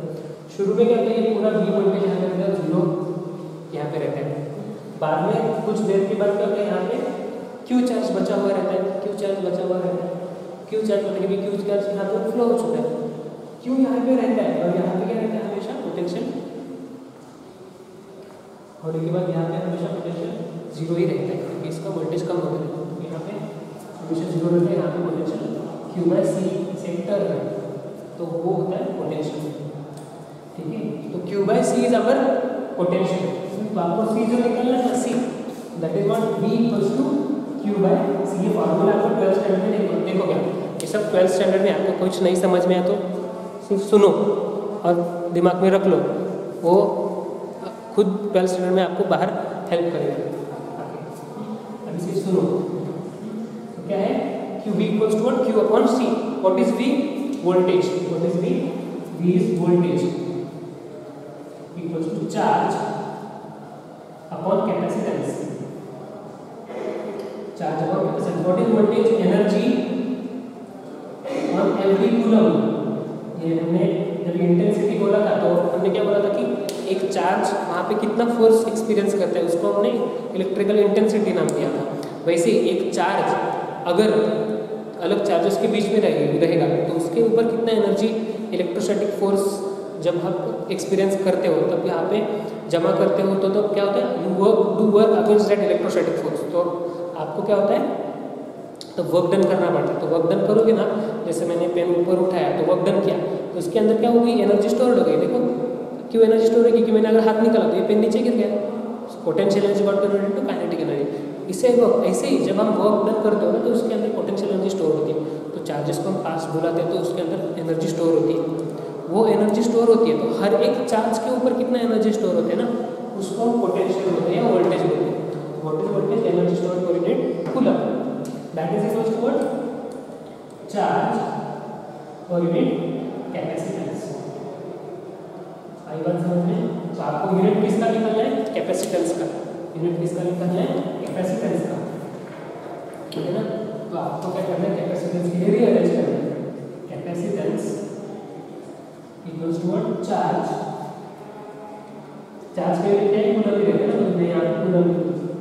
फिर हर में ये दोनों को सिंप्लीफाई करना, एनर्जी ये क्या है, कूलम में एक्चुअली चार्ज है ना, चार्ज यहाँ पे चार्ज पर कैपेसिटेंस सी लिखा है, ठीक है। सी के लिए रीअरेंज करें तो सी को इधर लगा, एनर्जी को इधर लगा, C equals to charge upon energy. यहाँ पे गया, यहाँ पे गया, और ये एनर्जी चार्ज मल्टीप्लाई। तो चार्ज इंटू चार्ज हो गया होगा charge square, coulomb square upon energy, है ना। कूलम मतलब क्या, एम्पीयर इनटू टाइम, हमने अभी देखा था, इसका होगा स्क्वायर। और एनर्जी क्या होता है, m1 L2 T-2। ये ऊपर जाके क्या होगा, सीधा उल्टा कर दो और साथ में लाओ, अभी तो हमने सीख लिया। क्या होगा, ये क्या होगा, A2 T2। ये ऊपर जाके क्या बनेगा, उल्टा होगा सिंबल है m-2 - 1। हमने सीखा है क्या, ऊपर जाके माइनस होता है क्या, जो कुछ पावर रहेगा वो m-2 देखा कल बोर्ड पे, परसों सैटरडे प्लस इसको करो ऐड, ये m-1 m-2 t+2 +2 और a+2। ऐसा ही देखिए कैपेसिटेंस का, देखो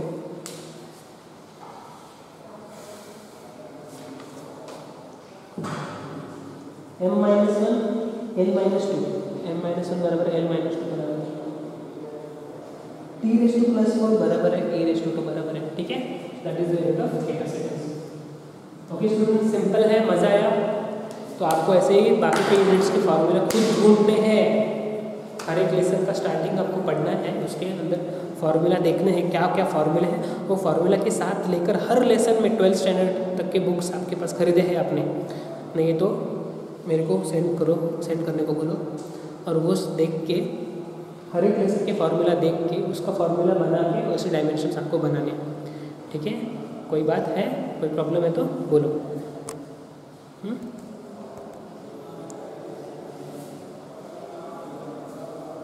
दादा इसे दादा, ओके। तब तक हम क्या करते हैं, कोई और देखते हैं एप्लीकेशन जो, ठीक है। हमने ये सभी देख लिए, चलो कोई डाउट है तो पूछ लीजिए। एप्लीकेशन शायद देख लेंगे हम अभी, चलो हम इंट्रोड्यूस तो कर लेते हैं एप्लीकेशन क्या है इसके बारे में।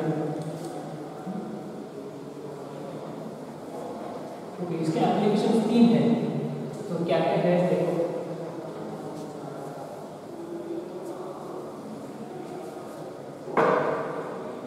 First application is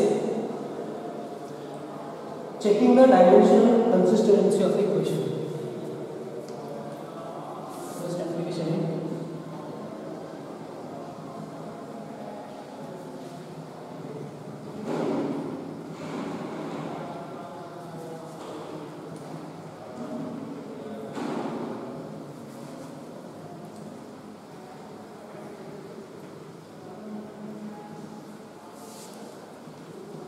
second application है to convert a physical quantity from one unit system to another system of units. दादा, टू convert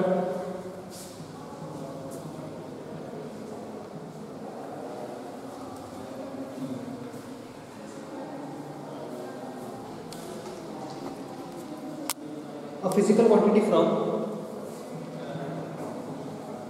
physical quantity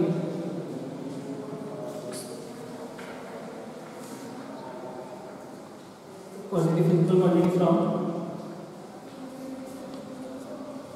one unit system, one system of units, from one system of units to other system of units.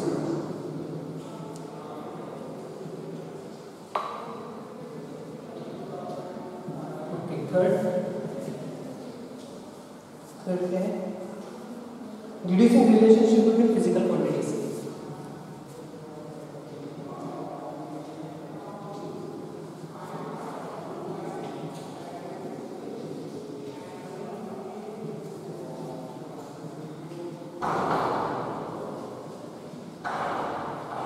तो ये तीन हमारे applications हैं, ठीक है, dimensional analysis के।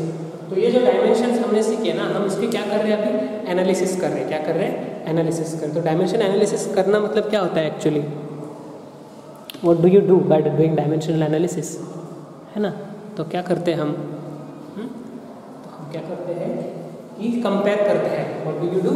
यू स्टार्ट कंपेयरिंग, है ना? देखो, अगर मैं बोलूँ कि velocity, rate of change of velocity, change of velocity upon change of time use में एक्सेलरेशन, है ना? एक्सेलरेशन मेरे को पता चला। इसका मतलब क्या कि मेरे को क्या पता चल सकता है? वेलोसिटी दिया है और टाइम दिया है। वेलोसिटी अपॉन टाइम मेरे को पता है, तो मैं क्या बोल सकता हूँ कि ये एक्सेलरेशन के डायमेंशंस को इक्वल होगा। यही रहता है ना कि मतलब ये इक्वेशन और ये इक्वेशन क्या है? कंसिस्टेंट है। क्या है? कंसिस्टेंट है। तो इसी को प्रिंसिपल ऑफ होमोजेनिटी भी बोलते हैं। क्या बोलते हैं? Principle of homogeneity. Okay, yes. तो इसके ऊपर हम एग्जांपल देखेंगे। Okay, yes. तो ये क्वेश्चन देखो, इसके ऊपर check the consistency of, for example question number 1, check the consistency of the following analytical equation.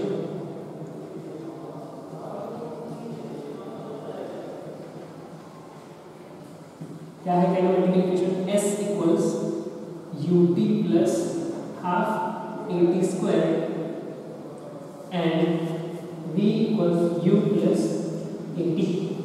ये दो काइनेमेटिकल इक्वेशंस आपको दिए गए हैं। तो आपको क्या करना है?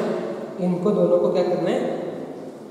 कंसिस्टेंट है क्या चेक करना है। कंसिस्टेंट है क्या मतलब बराबर है क्या चेक करना है। तो आप क्या यूज करते हो? प्रिंसिपल ऑफ होमोजेनिटी यूज करते हो। क्या करते हो? Principle of homogeneity. What is principle of homogeneity? Principle of homogeneity बोलते हैं कि जो कुछ term on the left hand side है और जो कुछ terms on the right hand side है, they all have same dimensions.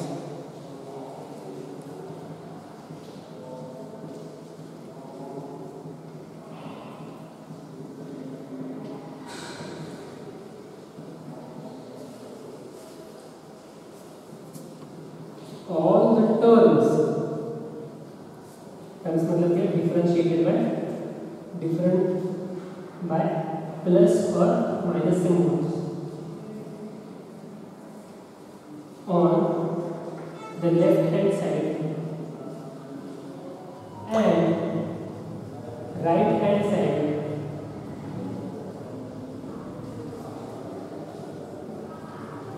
Have same dimensions. ये है प्रिंसिपल ऑफ होमोजेनिटी। होमोजेनिटी मतलब, होमोजेनियस मतलब क्या? कि सब एक है। टर्म्स जो है ना, ये टर्म और ये टर्म्स कैसे अलग होते हैं? प्रोडक्ट्स, u और t क्या है? एक प्रोडक्ट है, क्योंकि यहाँ पे क्या है? मल्टीप्लिकेशन है। a into T into T square into half, ये तीनों मिलके क्या होंगे? मल्टीप्लिकेशन है दोनों के बीच, तीनों के बीच, तो ये क्या हुआ? एक प्रोडक्ट हुआ। ये एक प्रोडक्ट है और ये एक प्रोडक्ट है, और ये खुद से अलग एक अकेला प्रोडक्ट है। तो ये तीनों प्रोडक्ट कैसे अलग है? ये प्लस सिंबल से ये तीनों प्रोडक्ट अलग है। ये कंपाउंड मिक्सचर हो गया, ये एक मिक्सचर हो गया। ये दोनों मिक्सचर को आपको ऐड करना है, तो ये दोनों मिक्सचर को आपको कैसे अलग है ये दिखते हैं आपको, तो प्लस सिंबल या माइनस सिंबल से। ये प्लस सिंबल माइनस सिंबल क्या करता है? ये दोनों साथ है ये बताता है, और ये मल्टीप्लिकेशन सिंबल क्या बता रहा है? कि ये दोनों चिपक गए, चिपक गए, ये चिपक गया इससे, ये चिपक गया इससे, ये तीनों चिपक गए तो ये प्रोडक्ट बन गए। ये दोनों चिपक गए तो ये प्रोडक्ट बने, और ये दोनों चिपक नहीं सकते। क्यों चिपक नहीं सकते? वो साथ हो सकते हैं, साथ हो सकते हैं, इसलिए हमको वो अलग अलग अलग लग सकते हैं। ये अलग है और ये अलग है। अलग कैसे है? वो प्लस सिंबल से। तो ये एक टर्म है, this is a term, this is a term, here this is one term, this is one term, this is one term. Okay, the green underline is indicating a term, ठीक है? ये term है, ये term है, ये term है, ये term है, ये टर्म। तो जो कुछ टर्म्स है वो लेफ्ट हैंड साइड में हो या राइट हैंड साइड में हो, एक दिया गया इक्वेशन अगर वो सही है ना, नेचर के लॉस फॉलो कर रहा है, तो उनके सभी के डायमेंशंस क्या होते हैं? सेम होते हैं। ये होता है प्रिंसिपल ऑफ होमोजेनिटी। होमोजेनिटी मतलब एक होना। तो क्या बोलते हैं प्रिंसिपल ऑफ होमोजेनिटी? प्रोडक्ट्स करने के बाद एक इक्वेशन में सभी टर्म्स एक ही डायमेंशंस में रहना है, रहना है एक ही डायमेंशंस में, कोई भी टर्म्स को एक नेचुरल इक्वेशन में। This is called as principle of homogeneity. आई बात समझ में? रहना है एक बीच में नहीं, रहना है एक ही डायमेंशन में, ठीक है? तो चलो इसको हमको सॉल्व करके देखना है। चलो, क्या पता चला आपको? डायमेंशन सेम रहते हैं, इसकी इसकी इसकी इसकी इसकी। इसके डायमेंशन क्या है? एस मतलब क्या होता है? डिस्प्लेसमेंट। क्या होता है? एस मतलब डिस्प्लेसमेंट। तो चलो देखते हैं एस का क्या है? डिस्प्लेसमेंट। डिस्प्लेसमेंट के डायमेंशन क्या होता है? चलो एस का डिस्प्लेसमेंट डायमेंशन लिख लिया। S is nothing but displacement. Displacement के डायमेंशंस क्या होते हैं? m0, l1, t0। ओके, तो ये हमको डिस्प्लेसमेंट के डायमेंशन पता चलेगा। u इंटू t के डायमेंशंस भी देख लो। u मतलब क्या? Velocity into time. u क्या होता है? इनिशियल वेलोसिटी होता है, इनिशियल या फाइनल वेलोसिटी। वेलोसिटी के डायमेंशंस क्या है? l1 t -1। टाइम के डायमेंशन क्या है? t⁻1। दोनों को प्रोडक्ट करोगे तो क्या होगा? एक बन जाएंगे, एक बन जाएंगे तो -1 + 1 होगा तो 0 होगा। अगेन ये क्या होगा? n⁻1 होगा। ये भी क्या है? कुछ नहीं है, n⁻1 ही तो है। तो क्या पता चल रहा है आपको? इसका डायमेंशन n⁻1 है। ये दोनों में इसका डायमेंशन क्या है? n⁻1 है। अभी हम हाफ ए टी स्क्वायर का डायमेंशन लिखेंगे।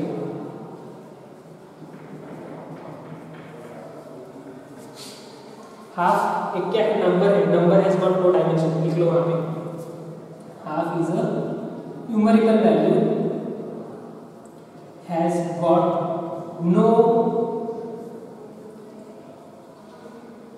आइडेंटिफिकेशन with fundamental quantity,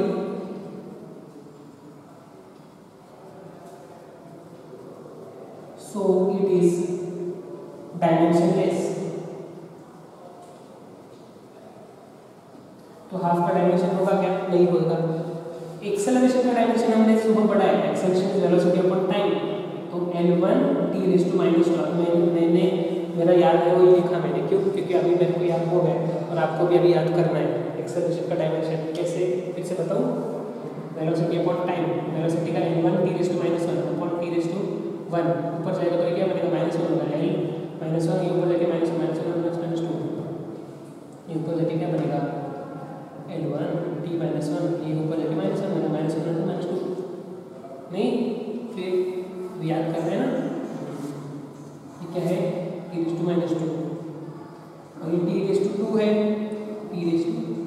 चलो दोनों को मिलाओ, L1 -2 + 2 0, तो इसका भी डायमेंशन क्या होगा, इसका भी डायमेंशन होगा L⁻²1। तो इसका मतलब they are following principle of homogeneity, that is why they are true and consistent. लिख लो, all the terms have same dimensions, so they should, so the equation is true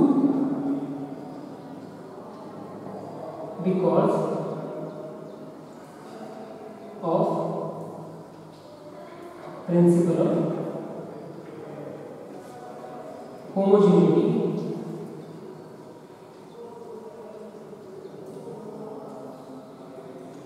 what does it say? As it says, in a consistent equation, all terms have same dimensions. ठीक है, मेरे को यहाँ पे जगह लिखी थी, मैंने यहाँ पे लिख लिया, आप सीधा सीधा वहाँ पे लिख लो, क्योंकि आपको ये दिख रहा है नहीं दिख रहा है मेरे को पता नहीं है। ओके, दिखता नहीं है तो दिखा रहा हूँ मैं आपको, लिख लेना। ठीक है, मैंने कैमरा टिल्ट किया है, पॉज करके लिख लेना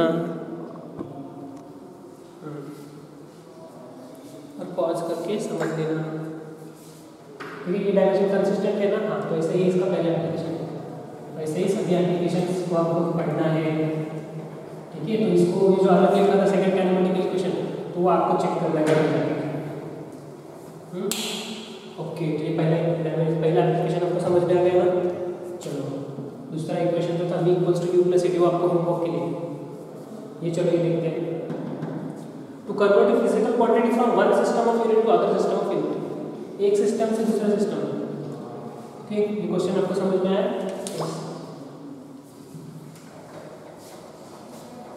चलो फिलहाल आप इतना ही बस करते हैं, अब कुछ है समझ में आया? लेते आगे जाएगा क्वेश्चन आंसर 1.5 घंटे तक हमसे बस सिखा सकते हैं। चलो एप्लीकेशन 2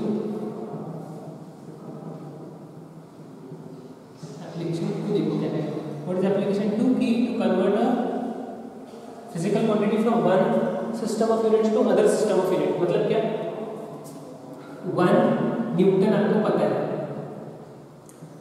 ये 1 kg आपको पता है, 1 kg इक्वल्स टू 1000 ग्राम्स, ये आपको पता है ना? यस। पर मेरे को अगर मैं बोलूँ कि 1 न्यूटन,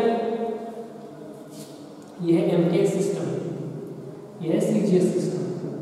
तो एमके सिस्टम में 1 kg बोलते हैं, सीजीएस सिस्टम में वो ग्राम्स बोलते हैं, 1 ग्राम्स होता है ना?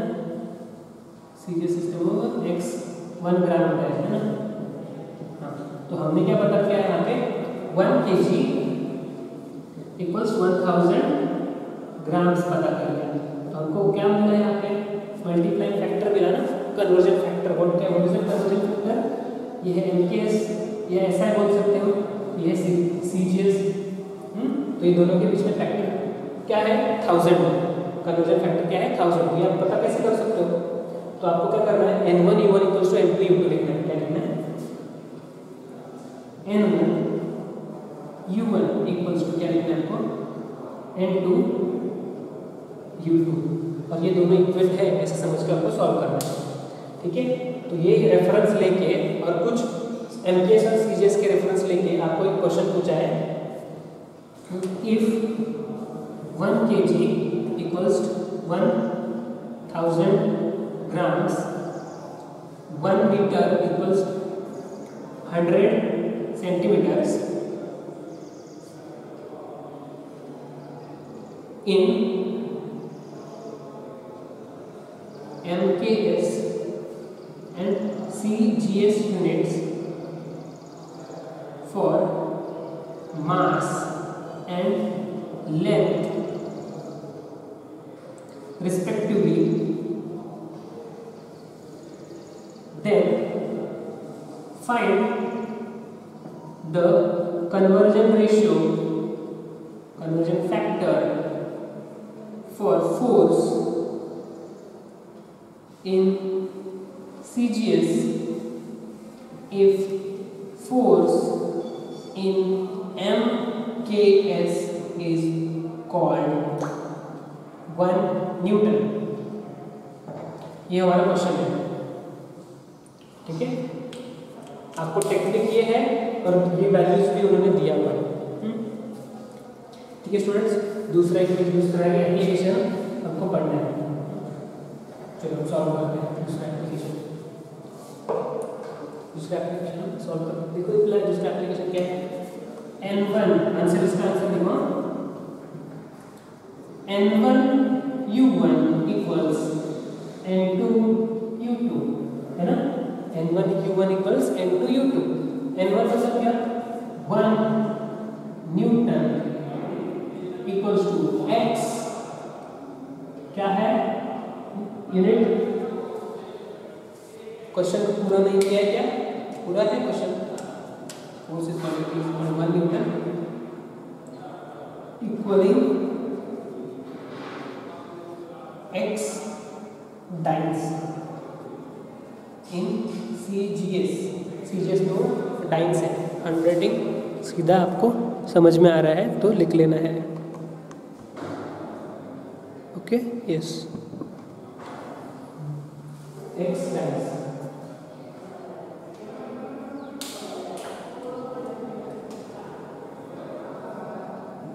ओके। आई बात समझ में। 1 न्यूटन इक्वल्स x टाइम्स, आपको x की वैल्यू निकालनी है। तो कैसे निकालोगे x टाइम्स की वैल्यू, यस। तो आपको 1 न्यूटन को पहले ब्रेक डाउन करना है। 1 न्यूटन इज फोर्स के डायमेंशन क्या होते हैं, N1 T माइनस 2। ये भी फोर्स ही है ना, उसके डायमेंशन वही रहेगी x N1 T minus 2, okay. अभी आपको ये MKS सिस्टम है और ये CGS है, आपको दिया हुआ है ये MKS है,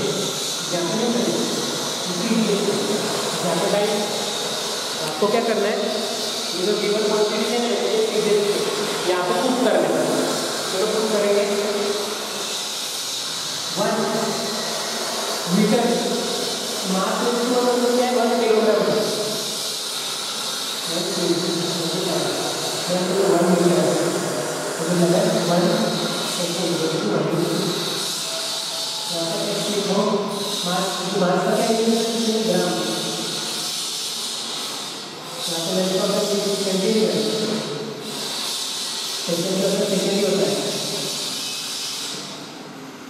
ठीक है। अभी आपको क्या करना है, ये सॉल्व करना है। इक्वेशन सॉल्व कैसे करते हो आप, इक्वेशन को आपको सॉल्व करना है, कैसे सॉल्व करोगे, डिवाइड करेंगे। क्या करना है, डिवाइड करेंगे। x की वैल्यू आपको पता करना है ना, मतलब यहाँ पे डिवाइड करेंगे 1 kg और 1 ग्राम 1 मीटर है, 1 मीटर और 1 सेंटीमीटर, 1 सेकेंड माइनस 2 और सेकेंड माइनस 2 ऐसा है। ये भी सेकेंड माइनस 2 1 ही बन गया है। कैंसिल, ये कैंसिल हो सकते क्या, नहीं हो सकते। तो कैंसिल करने के लिए क्या करना पड़ेगा, ऐसे भी नहीं निकल सकते पर यूनिट सेम कर सकते। 1 kg मतलब 1000 ग्राम,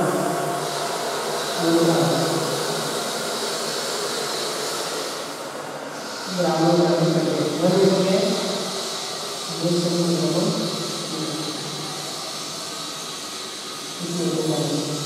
x की वैल्यू क्या आ गई, और जब इसको 100 × 1 x की वैल्यू है 5। 1 न्यूटन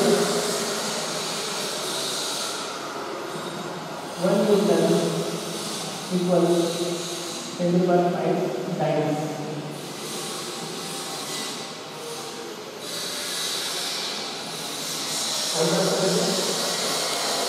तो 1 न्यूटन मतलब कितने टाइम्स होते हैं? 1 न्यूटन मतलब 10⁵ टाइम्स होता है। ये आपको बात समझ में आ गई। ऐसे ही आपको बाकी के वैल्यू सॉल्व करने।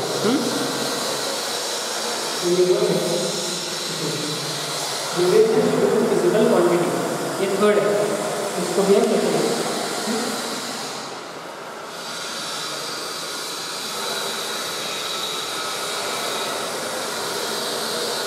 थर्ड इक्वेशन ड्यूरेबिलिटी रिलेशनशिप में फिजिकल क्वांटिटी।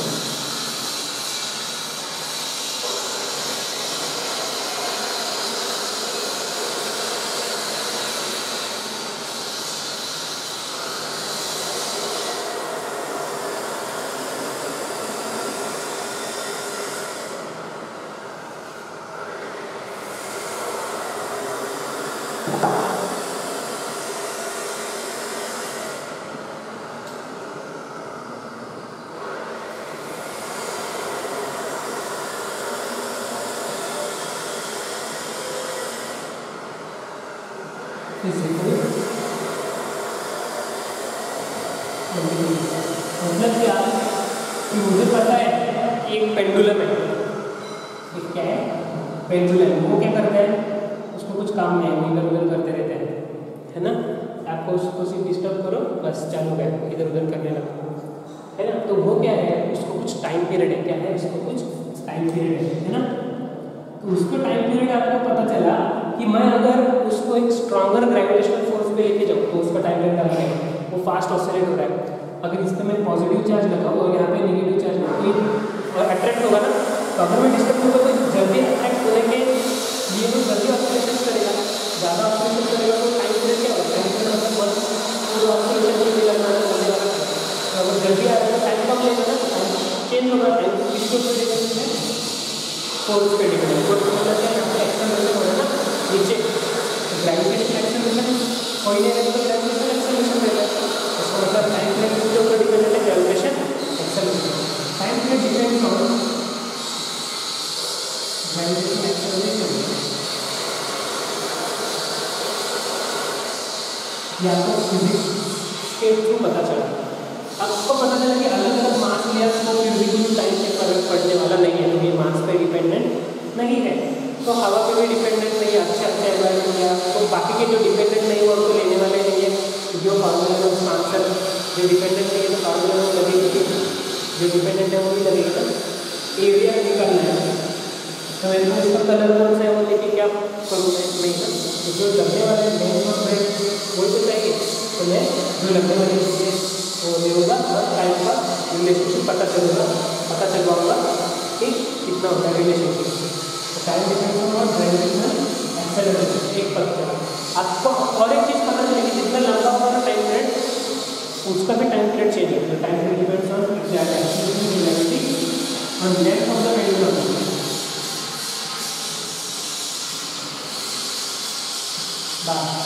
इतना ही पता है। And they find they make invent the formula of time period of a pendulum। अभी टाइम का पेंडुलम को आपको उसका इन्वेंशन करना है, चलो करेंगे। तो कम क्या पता है आपको, टाइम इज रिलेटेड, कैसे रिलेटेड है, कौन सा रिलेशनशिप कुछ मालूम नहीं है, तो लिखो ग्रेविटेशनल एक्सेलरेशन रिलेटेड है, इतना पता है, पर कितने टाइम से अगर कुछ पता नहीं, हम ये लिखते हैं चाहे कि हमारा कुछ नंबर होगा या कोई कांस्टेंट होगा पर वो हमें पता नहीं कर सकते। ये है limitation of Ohm's law, sorry क्या, लिमिटेशन ऑफ डायमेंशनल एनालिसिस, जो हमने पहले ही बोल चुके थे। हमको सिर्फ यूनिट्स चेक करने आ सकते हैं डायमेंशनल एनालिसिस से, कांस्टेंट या नंबरिकल वैल्यू नहीं बोल सकते, है ना। जैसे जैसे हमने हाफ को इग्नोर किया था तो हम चेक किया कि फॉर्मूला का यूनिट सेम है, पर हाफ यूनिट से हाफ है वहाँ पे ये नहीं पता सकते ना, हाफ को इग्नोर करके यूनिट सेम है तो भी जगह ये पता कंफर्म कर सकते हैं और कंसिस्टेंट है ये बता सकते हैं। पर यूनिट्स पता हो तो कांस्टेंट वहाँ पे हाफ है या 2 है या 99 है वो नहीं पता चलता, तो कम से कम हम कंसिस्टेंसी तो देख सकते हैं ना। हाँ देख सकते unit the formula for angular element with consistency.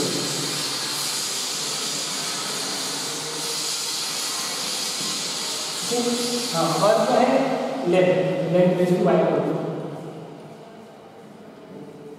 बस। अभी क्या करना है आपको, कंसिस्टेंसी बोला है तो क्या होगा, प्रिंसिपल ऑफ होमोजेनिटी यूज करोगे, टाइम पीरियड निकालना है तो टाइम रेज़ टू 1 का ही निकालना है तो प्रिंसिपल ऑफ होमोजेनिटी अप्लाई करके इनका रिलेशनशिप पता करना, सिंपल। तो क्या करना होगा आपको, टाइम का क्या हो जाए dimension t raise to 1, t raise to क्या होता है 1। एक्सेलरेशन का डायमेंशन अभी पता किया था, एक्सेलरेशन क्या होता है, acceleration is velocity upon time. Velocity क्या होता है L1 t1 L1 t minus 1 और एक है इसका होता है t1, ऊपर जाके क्या होता है L1 t minus 1 e raised to a minus 1 यानी L raised to t minus 1 minus 2, ये हुआ एक्सेलरेशन। ग्रेविटेशनल एक्सेलरेशन है वो कौन सा है, एक्सेलरेशन का एक्सेलरेशन है उसका डायमेंशन होता है L raised to 1 t raised to minus 2, ये लाइन में यहाँ पे L raised to 1 t raised to minus 2 raised to x। Length का क्या होता है L raised to 1 raised to y। चलो अब इसको सॉल्व करना है।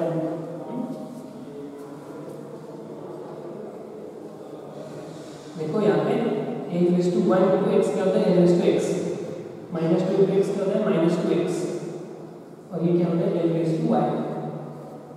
आएगा समझ में? यस, अभी इसको मैं यहाँ पे ले आ रहा हूँ, चलेगा?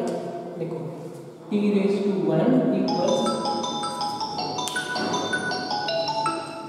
t raised to 1 equals L raised to x और L raised to x into L raised to y क्या होता है L raised to x a raised to m into a raised to n equals to a raised to m plus n। L raised to x into L raised to y L raised to x plus y। t raised to क्या हो गया minus x, t raised to minus x।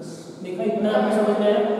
ये दोनों का आपको compare करते हैं, क्या होगा कंपेयर करना तो क्या समझा आपको, 1 is equals to minus 2x, therefore by comparing LHS equals RHS, therefore 1 equals minus 2x, therefore x equals to minus 1 by 2। आई बात समझ में? और यहाँ पे कुछ नहीं है, मतलब L raised to क्या है 0 है, also 0 equals x plus y and x also it is nothing but what minus half plus y equals to 0, therefore y equals to plus half। पता चला आपको x और y, x और y आपको पता चला, दिख रहा है आपको? नहीं दिख रहा? दिख रहा है ना?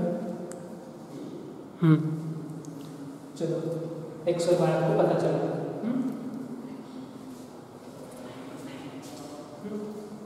x और y आपको पता चला है ना? ये अभी यही आपको कहाँ पर प्रूव करना है, यहाँ पे प्रूव करना है, यहाँ पे। तो टाइम इक्वल्स जो हमने रिलेशनशिप लिखा था, टाइम इक्वल्स एक्सेलरेशन या g small g raise to क्या लिखा था आपने, ग्रेविटेशनल एक्सेलरेशन x की जगह क्या लिखना है माइनस हाफ और क्या लिखना है प्लस हाफ, ठीक है। Anything raise two plus half या माइनस हाफ मतलब क्या होता है, इसको मैं लिख सकता हूँ L रेज़ टू हाफ और ये माइनस हाफ नीचे में लिख सकता हूँ g raise to half. Students a raise to half is square root of a, maths में ये हमको पढ़ाया जाएगा या पढ़ाया हुआ होगा।